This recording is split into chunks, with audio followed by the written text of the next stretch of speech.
And I said, I'm round off with this place. And he said, why? And I told him, I can't do anything. I said I was guaranteed that it would be compatible. He said, what do you want to do? I said, if you're a decent boss, John, you give me a redundancy package. And he said, is that what you want? I said, no, it's not what I want, but it's the best I can hope for. So he said, I don't know. He said, stick it in an email and we'll think about it. So I spoke to Carolyn and she said, you've been there for 40 odd years. You're 62, go for it. So I stuck it in the email and a month later I was gone. Wow. Yeah. You got the package. And what did the package look like? Were you able to launch onto other things? Well, I got, you probably heard on the grapevine, I've got a bit of a metal construction workshop at home. Yeah. So I started doing that pretty well full time, making anything from garden boxes, trolleys, hydraulic presses, cut-off machines, whatever anybody wanted I could make, or if they had bought something from a factory or from a premise, I could modify it to suit them. So I did that.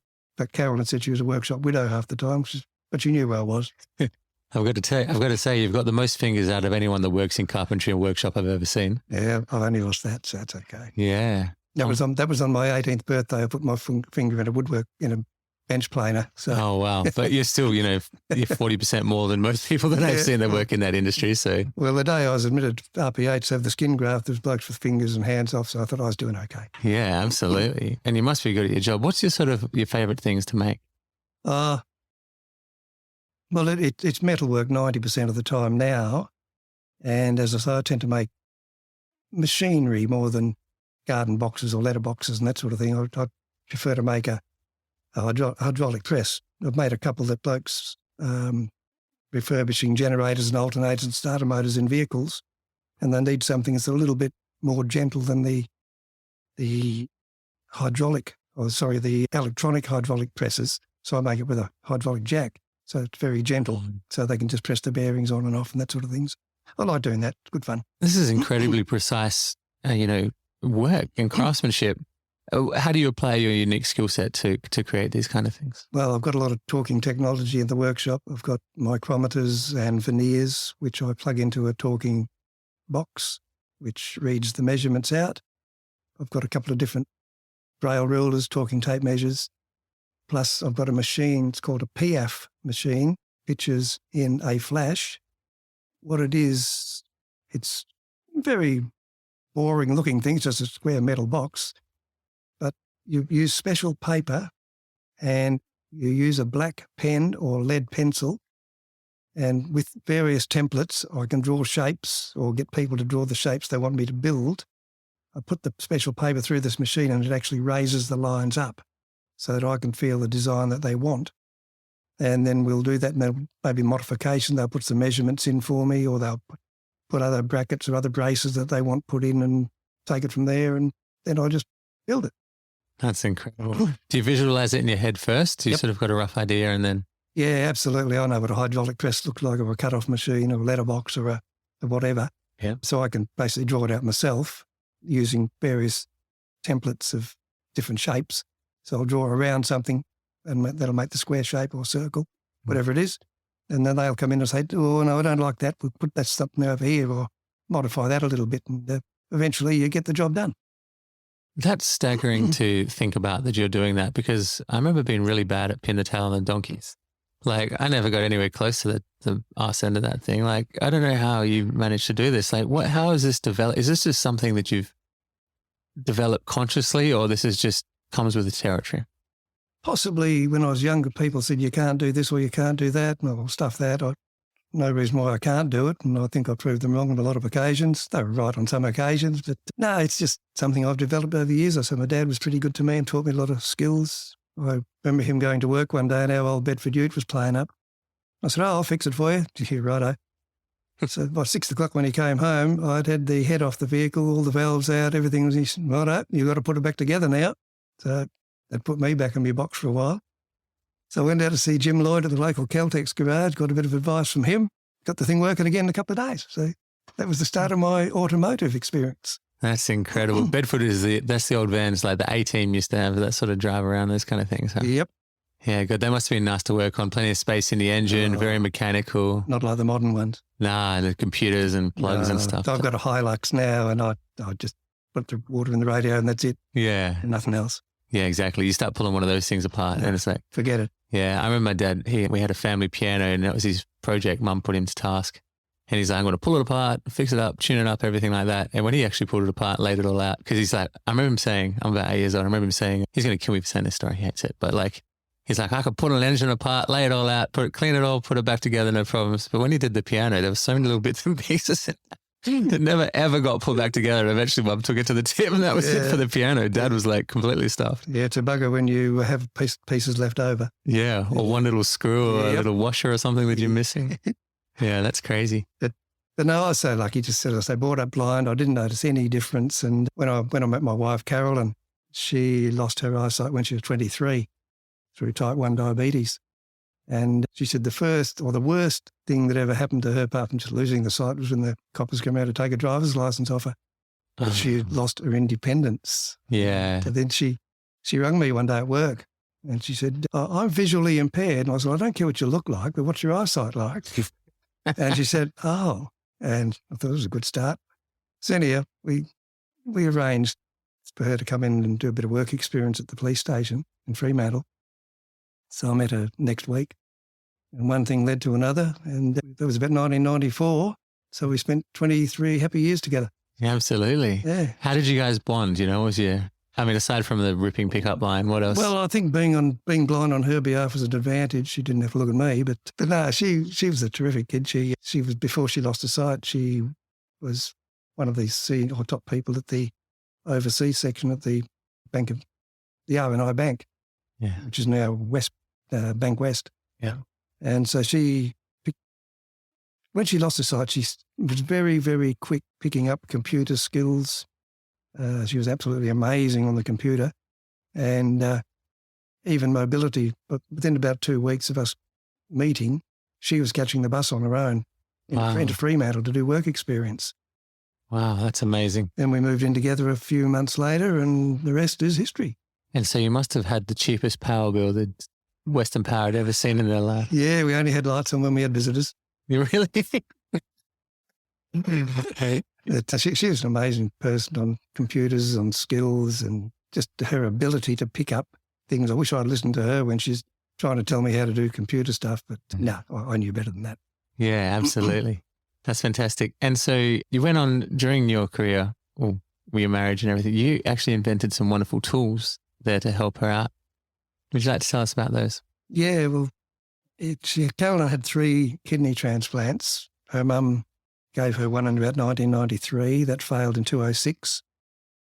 And that was quite strange because the day before we were going to get our swimming pool put in, we'd had the hole dug on the Monday and we got an email from Paul Robinson at Westmead Hospital saying, look, I'm sorry, there's no chance you're going to get a transplant because you've got all different antibodies in your system from this, that and the other. So we're sorry, but it's not looking good.